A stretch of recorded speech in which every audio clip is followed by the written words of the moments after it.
চাষ করছেন? বললাম 55 বছর। এই খাল সম্পর্কে আপনার ছোটবেলার কি স্মৃতি রয়েছে? ছোটবেলায় ছোটবেলায় আমি কিনেছেন নৌকোতলায় করতো, মানে আমার দেখা নয়, শোনা। এই নৌকো চলাচল করতো এখানে, এই নৌকো দিয়ে মালপত্র আসতো, ব্যবহার হতো। আপনি বা আপনার পরিবারের সদস্যরা কি আগে এই খালের জল ব্যবহার করতেন? ব্যবহারের অনুভূতি আগের দিনের আদিগঙ্গা আর এখনকার মধ্যে কি পার্থক্য? এখনকার পার্থক্য, আগের দিনে যা ছিল এখনকার 4 ভাগের 3 ভাগ নেই। আগে কি ধরনের মাছ, পাখি বা গাছপালা খালে দেখতে? বিভিন্ন ধরনের পাখি, মাছ দেখতে, এখনকার জলের গুণমান কেমন? গুণমান বলে কিছুই নেই, গুণ তো নেই আর মানও নেই।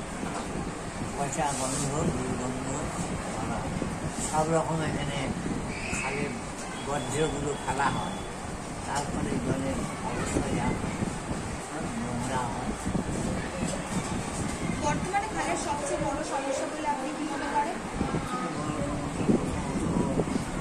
নিকাশির অভাব, নিকাশি হয় না, এইটা সবথেকে বড়, নিকাশি হয় না। খালের এই দূষণ স্থানীয় মানুষদের কিভাবে প্রভাবিত করেছে? দূষণ প্রচণ্ড পরিমাণে মশা হয়, আর এই তো ব্যবহারযোগ্য নয়, এর ফলে নানান রকমের মশাবাহিত রোগ, বিভিন্ন রকমের বর্তমান অবস্থায় খাল দেখে আপনার কেমন লাগে? অত্যন্ত খারাপ লাগে।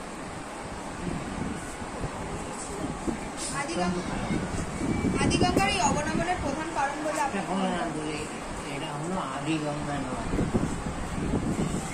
এটাকে বলে টালি নালা, খালও নয়, টালি নালা। আদিগঙ্গা যেটা, সেটা হলো ওই গড়িয়ার ওখান থেকে আদিগঙ্গা।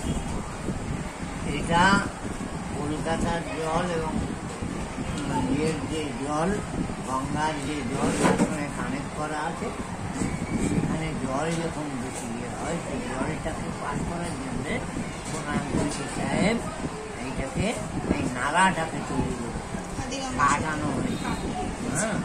সেই তার নাম অনুসারে এটা টালি নালা। আদিগঙ্গা কিন্তু এটা না, আদিগঙ্গা বাড়িগুলো আছে, শাসনা আছে, আমাদের ওই গড়িয়ায় এখনো কিছু কিছু আসছে, কিন্তু বাকি সব ভরাট হয়ে গেছে, বসতি হয়ে গেছে, বড় বড় বিল্ডিং। এই আদিগঙ্গার এই অবনমনের প্রধান কারণ বলে আপনি কি মনে করেন? প্রধান কারণ হলো ওখানে সব বসতি হয়ে গেছে, দখল হয়ে গেছে, সরকারি কোনো ইয়ে নেই, ডেভেলপের জন্য। খাল পুনরুদ্ধারের জন্য কমিউনিটি ও সরকারের কি পদক্ষেপ নেওয়া উচিত? পরিষ্কার পরিচ্ছন্ন করতে হবে, খাল কাটাতে হবে, তবে জলের সমস্যা মিটবে। এবং এই খাল কাটার জন্য এই বর্ষার সময় খাল উঠছে, সাধারণ মানুষের ঘর, রাস্তাঘাট ডুবে যায়, আমরা দেখছি যা, এই যেমন হয়ে গেল দেখছি খালের জল উঠছে, সেই জন্যে